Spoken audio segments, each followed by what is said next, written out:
Hi. Happy Friday. It's the end of the month and let's get into it. I don't really know what I want to talk about today, but I want to talk about a few things. Where do I start? So, I'll start with something that I've been thinking about a lot today. I started getting this really good coconut milk at the farmer's market. I brought it in to work because I went on my lunch break. And when I got home, I noticed there's like these little brown spots at the bottom. I thought that's strange because when I picked these up, I was pretty sure I didn't see anything. And now that I'm home, it looks like somebody chewed up a nut and spit it in there or something. I don't really know what it was. It's possible it could have been a piece of coconut. Next time I go, I'm going to ask the guy if by any chance they ever have sediment from the coconuts in the milk, just to make sure. But I also got coconut milk from Costco, right? And the one from Costco, it comes in a box. It's not in the refrigerator. So it holds up pretty well, right? And I brought some to work. And I forgot that I had actually left some at work the weekend before. So when I went to go look in the fridge, I had 2 in there. I put the 3rd one in, right? And it was in the morning. I went to my desk, started working. End of the day comes, and I go to get it out. I don't suspect anything really, but I do remember seeing someone in the kitchen kind of watching me put it in there. So I had some kind of suspicion because it was a tiny bit odd. When I got home, I took, looking at the little pieces in the farmer's market milk, I strained that one. Everything looked to be pretty normal. When I got to the pieces, they were like kind of smushy. They didn't smell funny or anything, and I just kind of considered them part of the coconut milk. So that's one. I didn't think too much of it. That milk has a lot of fat, so you can't, there is like a little bit of stuff when you strain it that comes out, but it was mostly fat. You could tell pretty clearly what the difference between fat and the liquid is. So then the next one, I started pouring out the 3 that I had from Costco. The first one I poured out, it sounded like there was like a sediment still in the jar when I shook it. I kept pouring it. I tried to finish pouring it.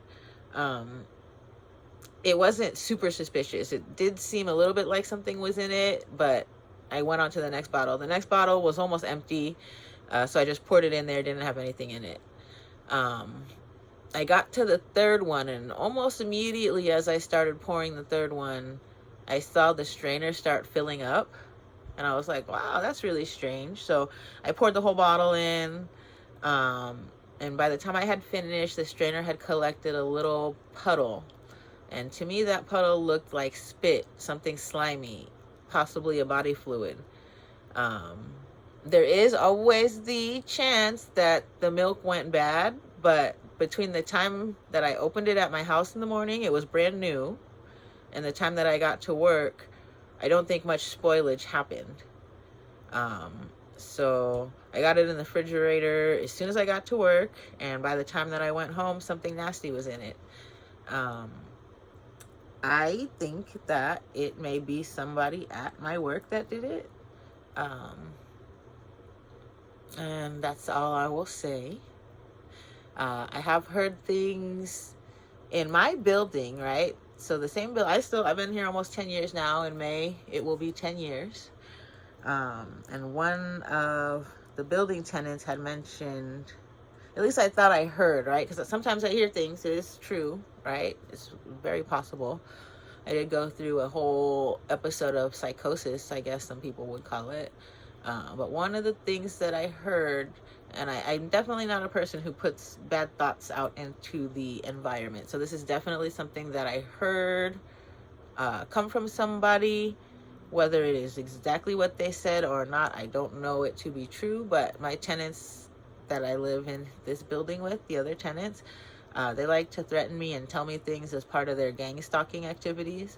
And one of the things that they recently told me, because it reminded me back of when they were talking about me getting fired from Louis Brisbois, getting my car stolen, and all of the stuff that they told me back then. So when I heard this, I kind of didn't really pay much attention to it. But when I put two and two together with some of the things going on at work, it makes me think maybe it's true. But they had mentioned something about me getting fired. And I think it's very funny because last time I got fired, I just got another job where I make more money. But now I'm at a place where I feel like it's almost like they're paying me too much and a setup, because they haven't really given me the duties that I thought I was going to take on.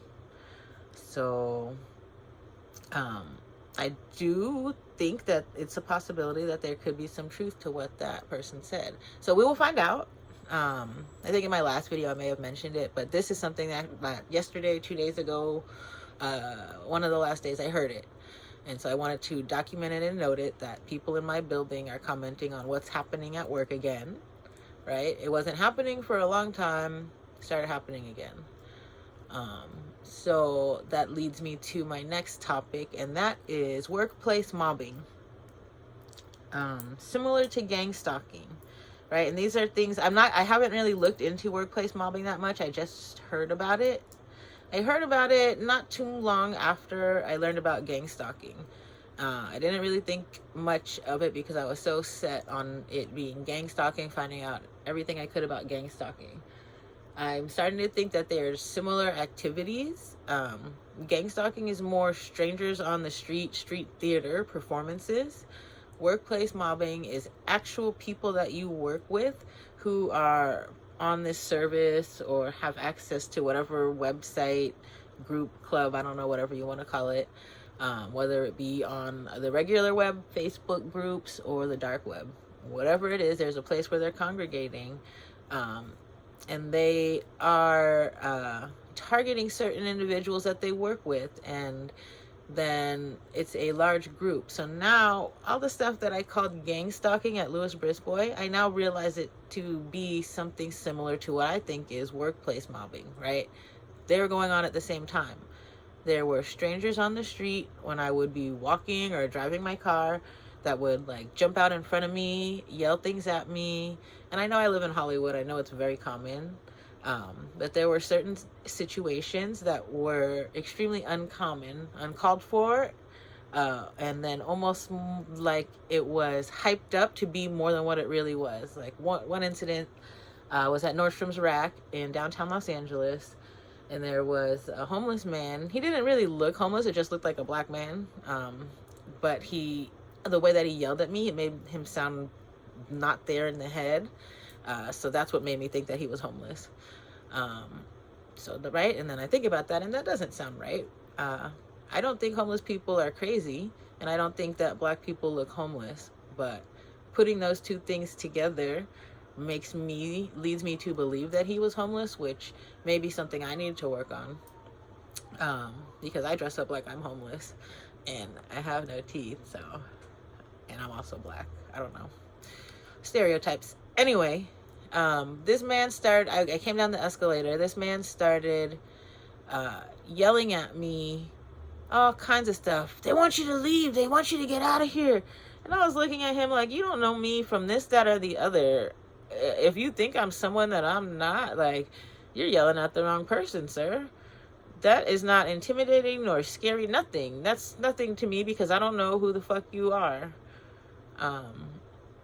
There was another day around the same time where I got off the subway, and a man, again, questionable if he was homeless, he had like a suitcase, but a lot of people push suitcases around. He could have been on his way to Union Station. It was another black man, older black man.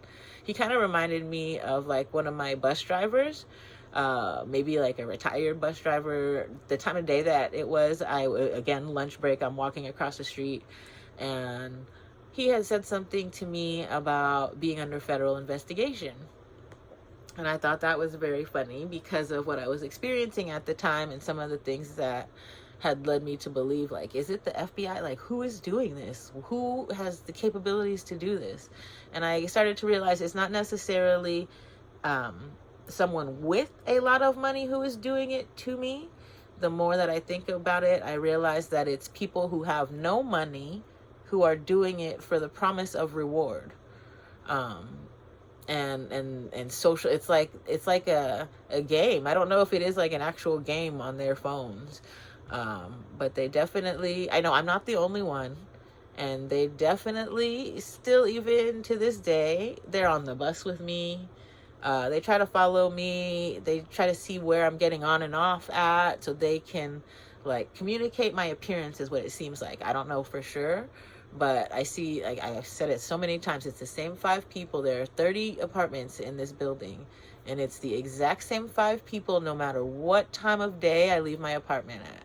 So I started recording, right? And then I'm going to just put together, because I saw this other girl on Instagram, and I kind of think she's a little crazy, but then when you watch these videos and the sequence, it repeats itself identically over and over and over again, you start to believe her, because that's exactly it what they call it, a synchronized entry and exit. That's one of their tactics. I've spoken about it before, but now they're like doubling, tripling, quadrupling down on it. Before, when I would leave, it was just like on the stairs. Now, when I open my door, they're waiting to walk around the corner in the hallway. Right? So I started opening my door and not going out. I'll open my door, I'll walk out, and then I'll walk back in. Because I'm trying to figure out how long they're going to hang out in the hallway. What the fuck are they doing? Like, it's so weird.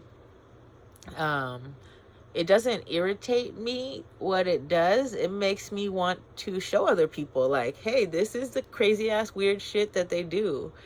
They have people on the corner who report to them. Like, when my bus pulls up, somebody knows when I get off the bus, and that's how they are able to meet me at the front door, or have somebody in the laundry room, or have somebody coming down the stairs as I'm on my way up the stairs. There are definitely enough people out there paying attention to what I'm doing. And that's another thing that's so weird to me, because I like to think everyone has their own life. And for the amount that people know about my life, or for the amount that people recognize me, like, am I that special?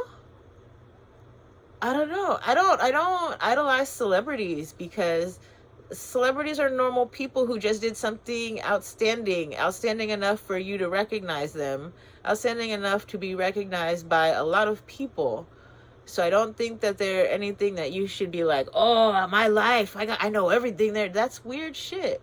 And then you might think you know everything that they're doing because you know what you see on the internet, but there's way more to life than the internet. So I think, I don't know if it's like a generational thing where it's millennials or people who are slow, who think that they know everything about a person because of the information they stocked off of their Instagram or social medias. But people are more complex than what they're able to post online. And if you're the kind of person out there who is making judgments of a person's character, whether you like them, whether you get along with them based off of what you've stalked on their social media, you don't know them. You have the wrong idea, and your whole life you're gonna just be stupid about shit. Like, people don't know how other people are going to perceive them. So whatever they put out there, it's merely a collection of stuff that they found interesting for themselves. When things are perceived and people get jealous, that's a personal problem for the person who is the receiving that information. The way that your brain handles stimuli, we'll call it, let's talk about that. That has a lot more to do with your experiences.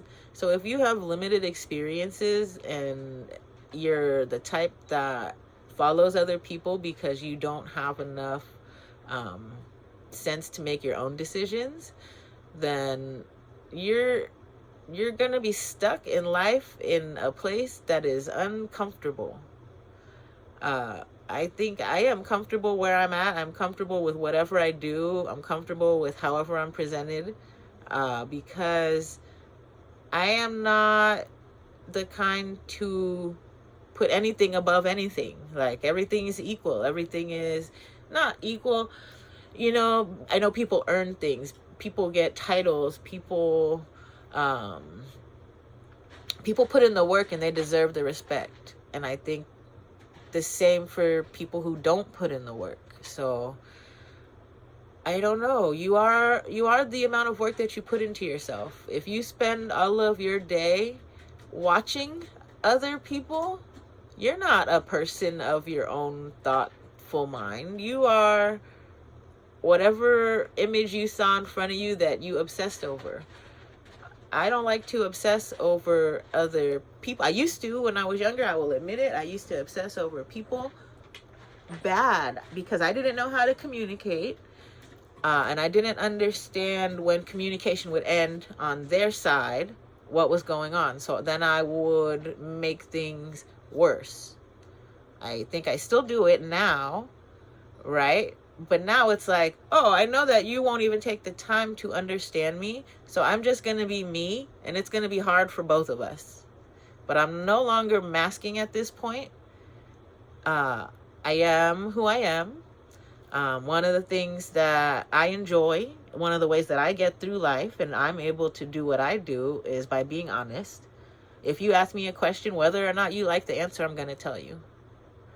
I may ask questions because I'm trying to understand what you're doing, and they may be offensive to you. So I try not to get offended by other people's questions for me, but I think it happens more often than not. But all I can say is I don't think the same as other people. If you've ever seen like videos of people doing the same thing but two different ways, I am the way that you never thought of. So I will still get there in the end. Sometimes it may be quicker. And then another thing about me, I think it is a mixture of ADHD and autism, and I do well under pressure. When I am not under pressure, I don't know what to do with myself.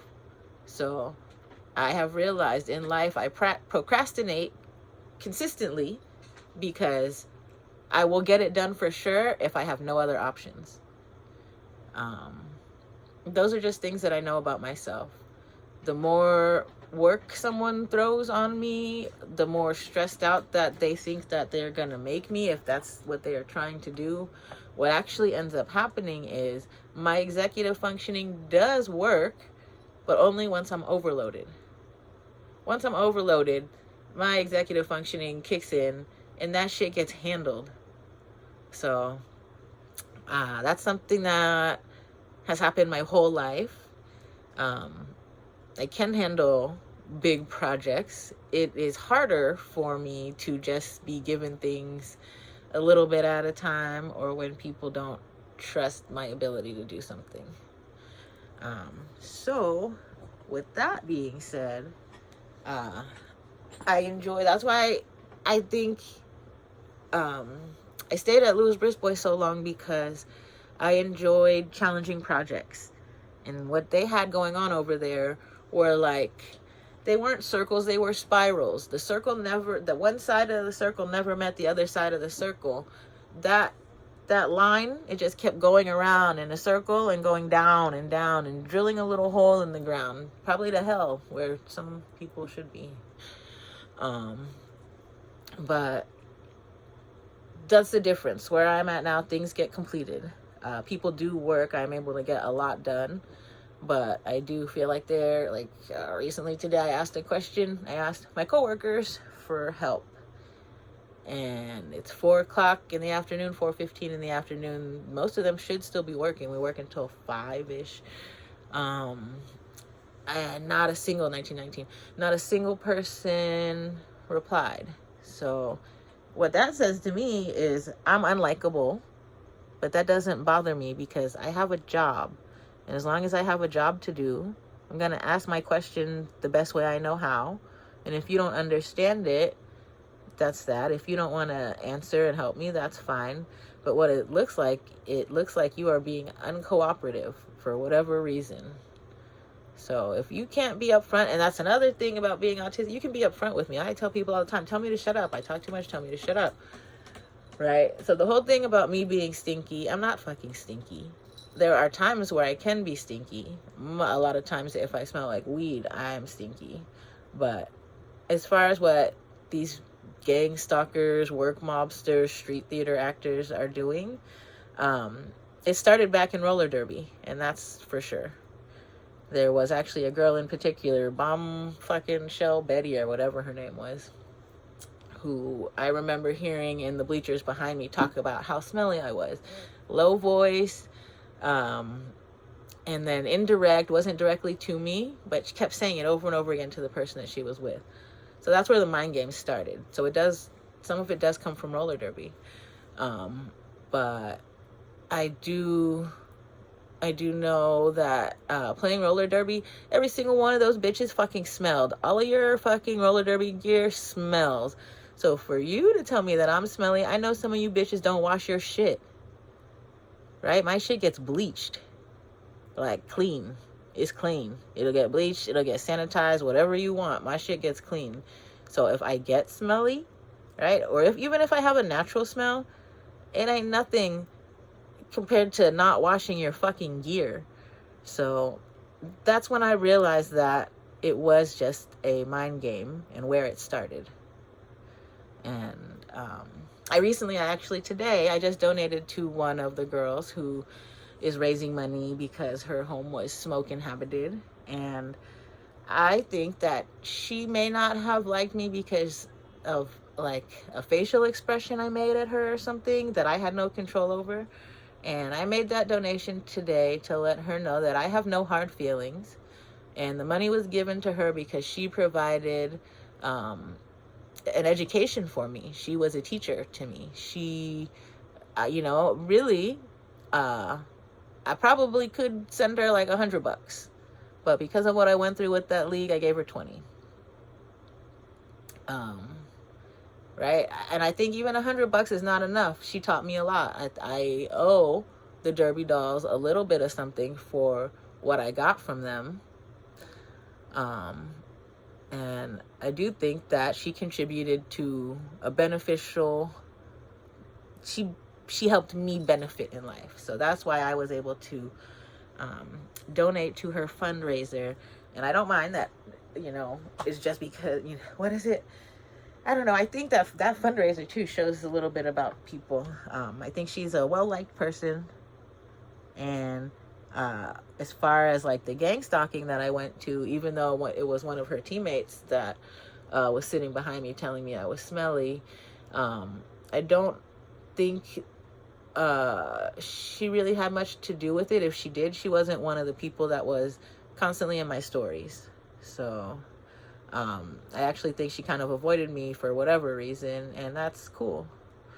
So no hard feelings, Sly Fox. I want you to get your stuff together, and your life should be great. And that's that. I wish people well.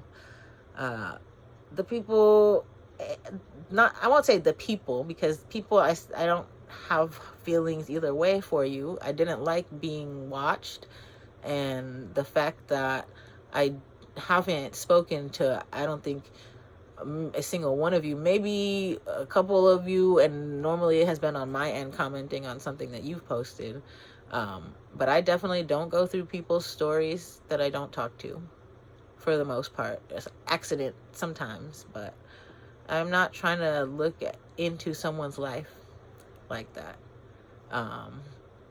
And it felt very strange for me. I don't know, everybody uses social media differently, but I'm not, what do you call it, an extrovert. I am more introverted. I'm an extroverted introvert. I'd rather stay inside all day by myself. So it's weird to me to have people who don't talk to me watching me. So I appreciated the fact that Sly wasn't one of the people watching me, and that is how I was able to not have any kind of hard feelings about donating to her.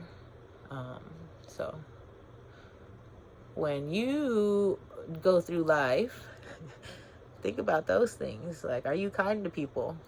And that's that. Um, one of the other things is pay respect where respect is due, right? That was what I was trying to do. Right? Other people are other people. I know other people who lost their homes, but they didn't do shit for me. So they didn't do anything aside from stalk me, and that's the difference. So here I am saying thank you to the Derby dolls for making me. Oh, that's another thing. When I got off the bus, one of the buses today, I took 2 on the way home, and there was a homeless person there who had said something like, "They're gonna jump you." And I told her, I can't even remember what I told her, but I'm not afraid of that motherfucking shit, right? Do you know, playing roller derby, I had to run up against 5 girls. They put me in as jammer. I remember one cookies game. It was like I jammed almost every single fucking chance they would give me. And I didn't mind. I was a new skater. I wanted to do that. But I think back to it now, and that is like getting jumped. Very similar. Only difference is they're not actually throwing fists. But I'm running full speed, and it's 5 women trying to stop me. I don't know who's going to get jumped in the situation that this lady, when I was at the bus stop, is talking about. But I'm thankful for my experience as a Los Angeles Derby doll. I've been knocked down, and I've gotten up every single fucking time. So if you want to talk, I walked up to her, and I was waiting for her to say some more shit to me, and she didn't. And that's how I know it was more of that, like, bullshit. Because if, like my dad said, you're going to do something, you're going to do it. You don't talk shit. That's premeditated. If I'm going to kill somebody, I'm not going to sit there and walk around telling people I'm going to kill somebody, or having somebody say that I'm going to kill somebody, right? That shit's got to come as a surprise if I want any chance of a insanity defense. Surprise, bitch. So, I don't know. Maybe that's it for now. I might come back on later. I think we're good for now.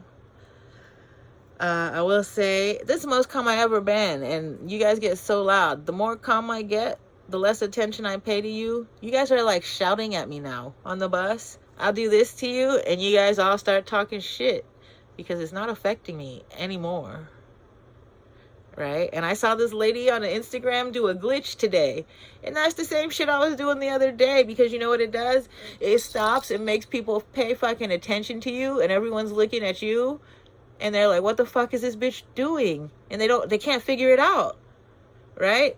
And then you guys feel how fucking I feel. And I love that. All right, good night.